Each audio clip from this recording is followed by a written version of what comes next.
Bugun juda ko'p pensionerlar va ularning farzandlari berayotgan og'riqli savolni tushuntirib beraman. Nima uchun yosh ustamasi hammaga ham kelmaydi?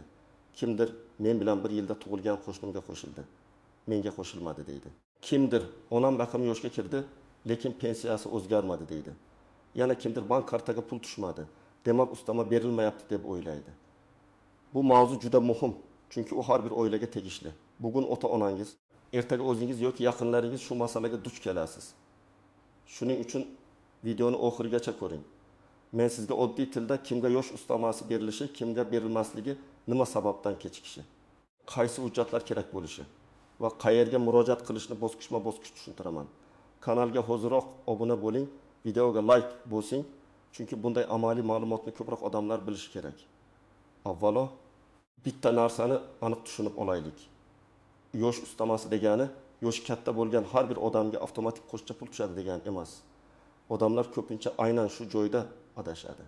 Yosh ustamasi odatda pensiya yoki nafaqa tizim bilan bog'langan qo'shimcha to'lov bo'ladi. Ya'ni odamning yoshi ma'lum chegaraga yetgani bilan birga uning qanday turdagi to'lov olayotgani, hujjatlari to'g'ri rasmiylashtirilgani, ma'lumotlar bazasida xatolik yo'qligi, yashash joyi va boshqa holatlar ham hisobga olinadi. Oldin qanday edi? Oldin ko'p jarayonlar, qog'oz hujjatlar, tuman bo'limiga borib ariza yozish, pasport nusxasi, pensiya guvohnomasi kabi hujjatlarni topshirish orqali yurardi. Odam makasib yoshga kirsa yoki boshqa belgilangan yoshga yetsa, o'zi yoki farzandi borib xabar berardi. Ba'zi hollarda mutaxassislar ham ko'rib chiqardi. Lekin hammasi inson omiliga bog'liq edi. Kimdir vaqtida borardi, kimdir bilmasdi, kimdir o'zi qo'shilar deb kutardi. Natijada ayrim odamlarda ustama vaqtida tushar, ayrimlarda esa bir necha oy kechikardi. Hozir esa tizim ancha raqamlashtirilgan. Tug'ilgan sana, pensiya turi, fuqarolik holati, yashash joyi, bank rekvizitlari, shaxsni tasdiqlovchi hujjat ma'lumotlari elektron bazalar orqali solishtiriladi. Bu yaxshi tomoni. Agar hammasi to'g'ri bo'lsa, odam har safar qog'oz ko'tarib yurmaydi. Lekin yomon tomoni ham bor. Bazada bitta harf xato bo'lsa, tug'ilgan sana noto'g'ri kiritilgan bo'lsa, eski pasport ma'lumoti yangilanmagan bo'lsa yoki pensiya turi mos kelmasa, tizim qo'shimcha to'lovni avtomatik hisoblamasligi mumkin. Shuning uchun qo'shnimga keldi, menga kelmadi degan gapning orqasida juda ko'p sabab bo'lishi mumkin. Bu yerda faqat yosh emas, butun huquqiy va texnik holat tekshiriladi.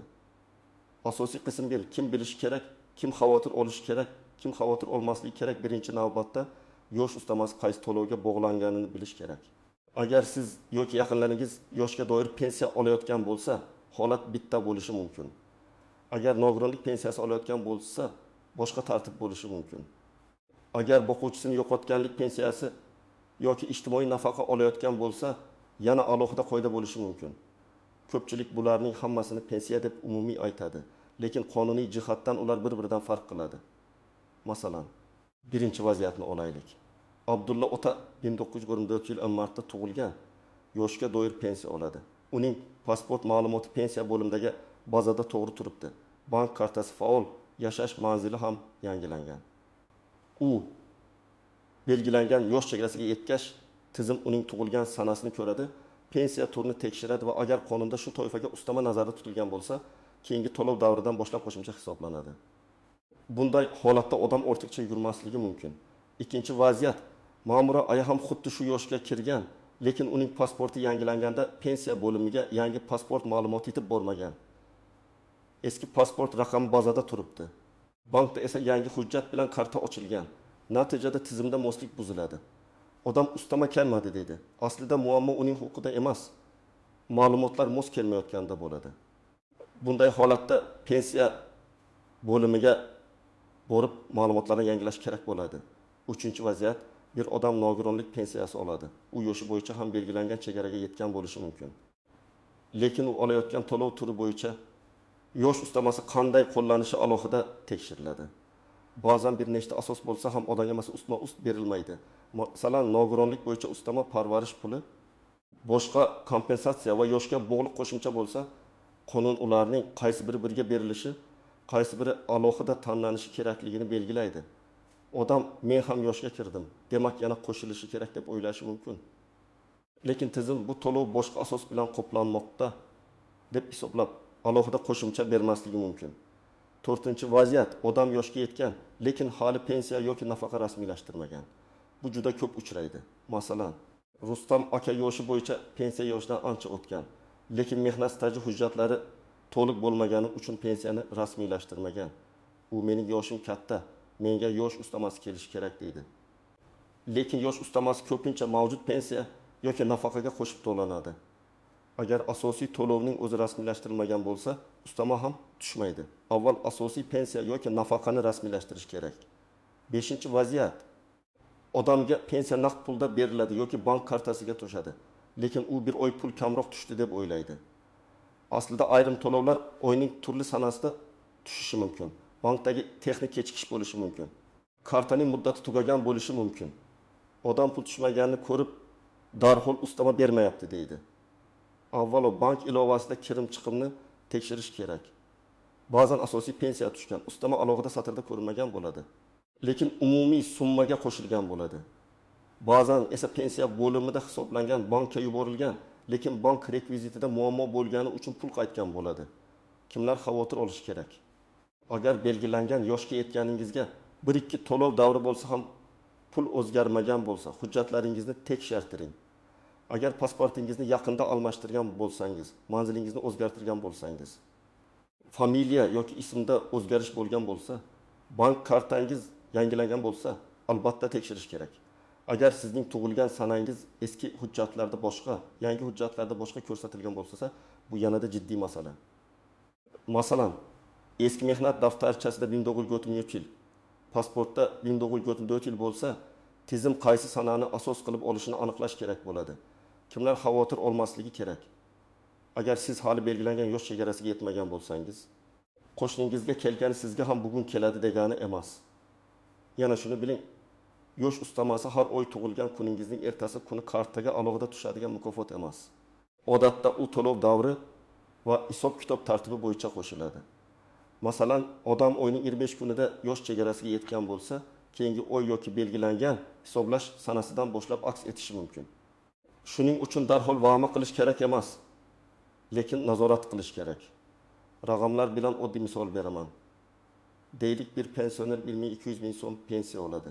Qonunchilikda uning toifasi uchun yoshga bog'liq qo'shimcha ma'lum miqdorda belgilangan bo'lsa, bu summa pensiyasiga qo'shiladi va u, masalan, 3.000 ming so'm olishi mumkin.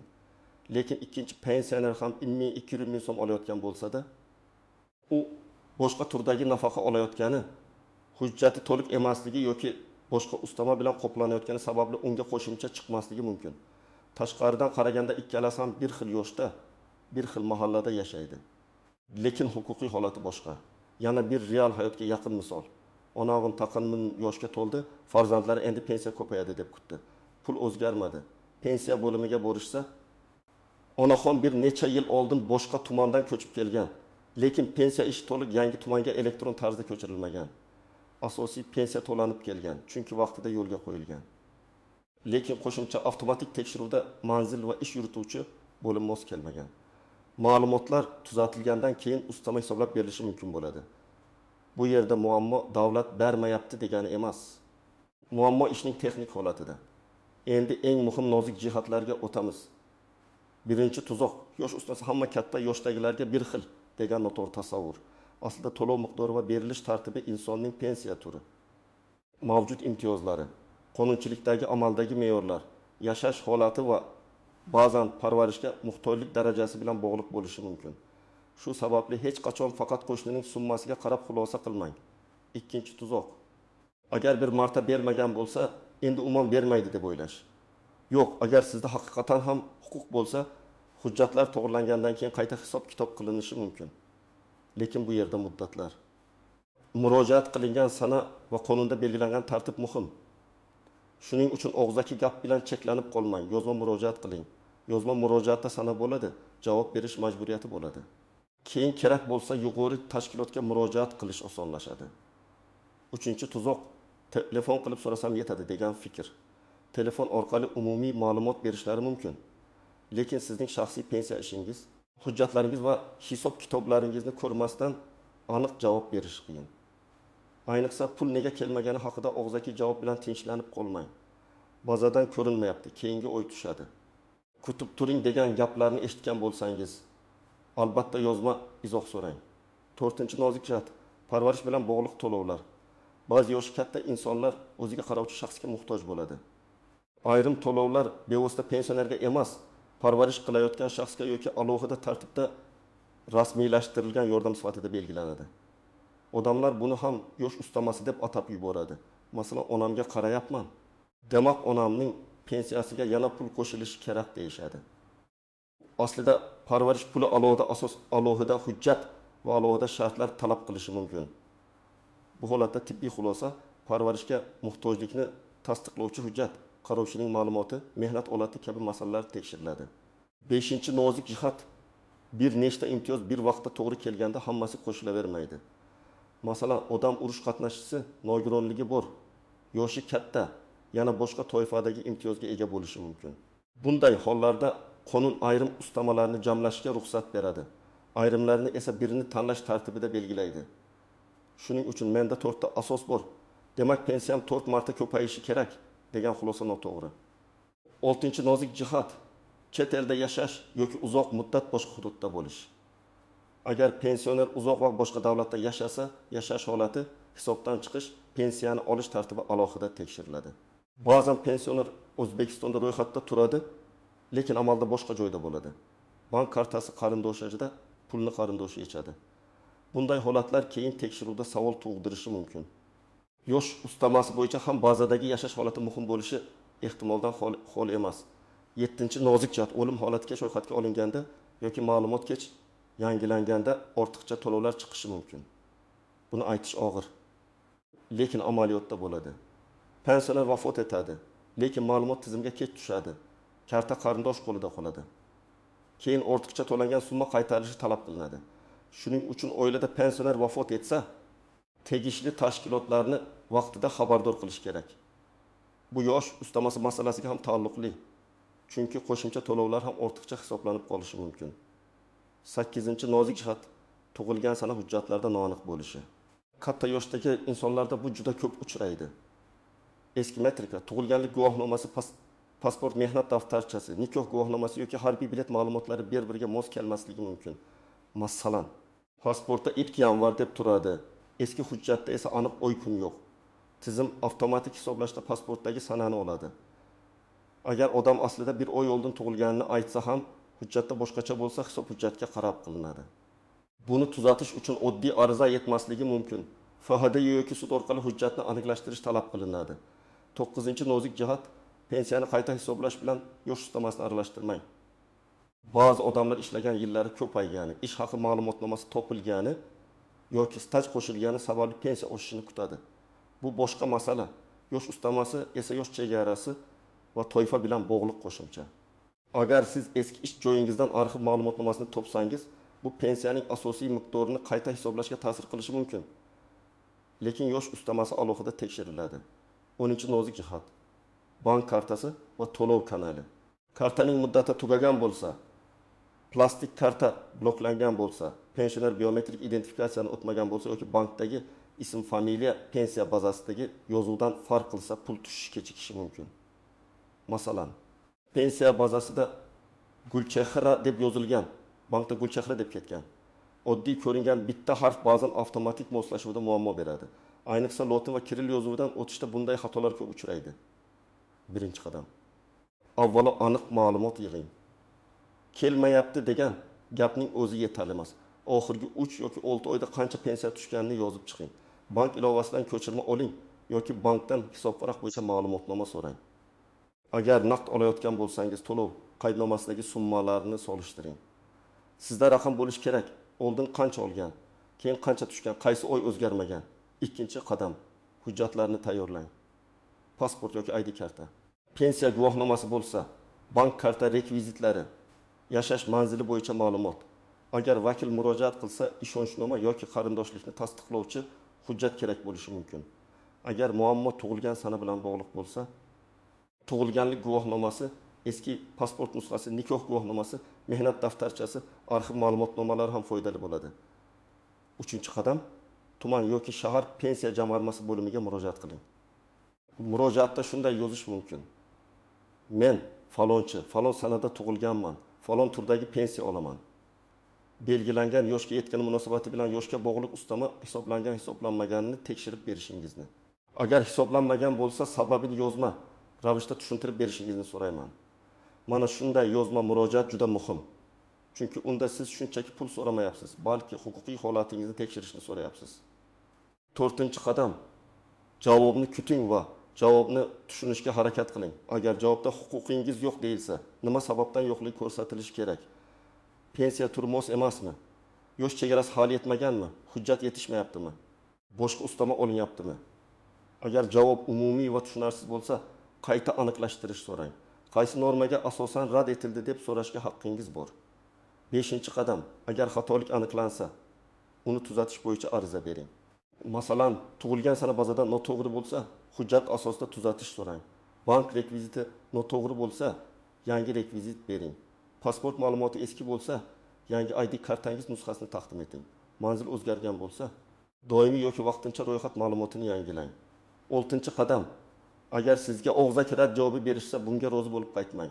Menga yozma javob bering deng. Yozma javob bo'lmasa, keyingi bosqichda o'z huquqingizni himoya qilish qiyin bo'ladi.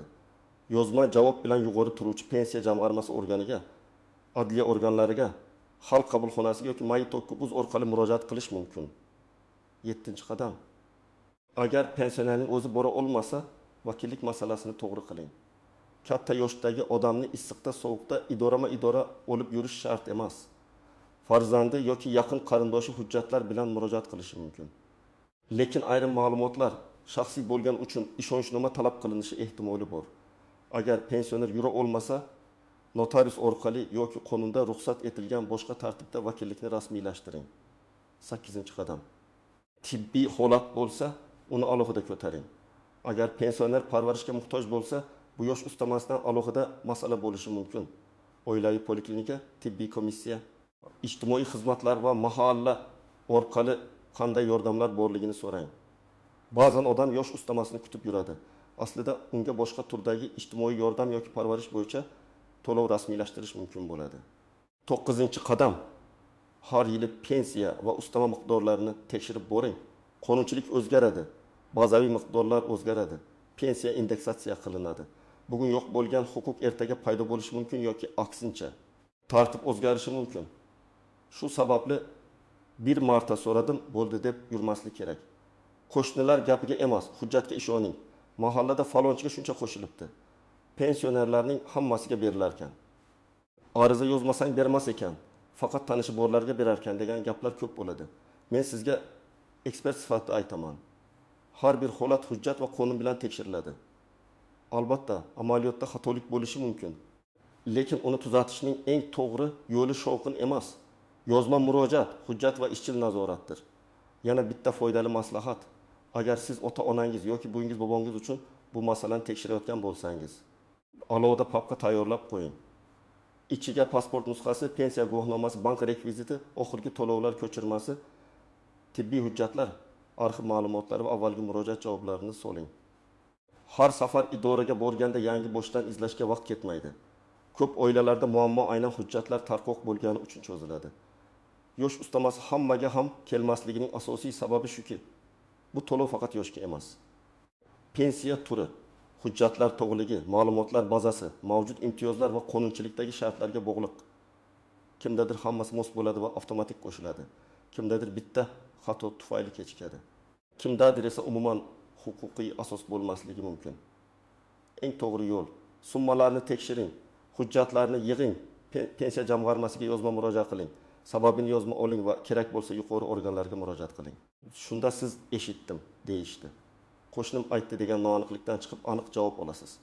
Agar sizda ham yosh ustamiz kelmagan bo'lsa yoki yaqinlaringizda shunday holat bo'lgan bo'lsa, izohlarda yozing.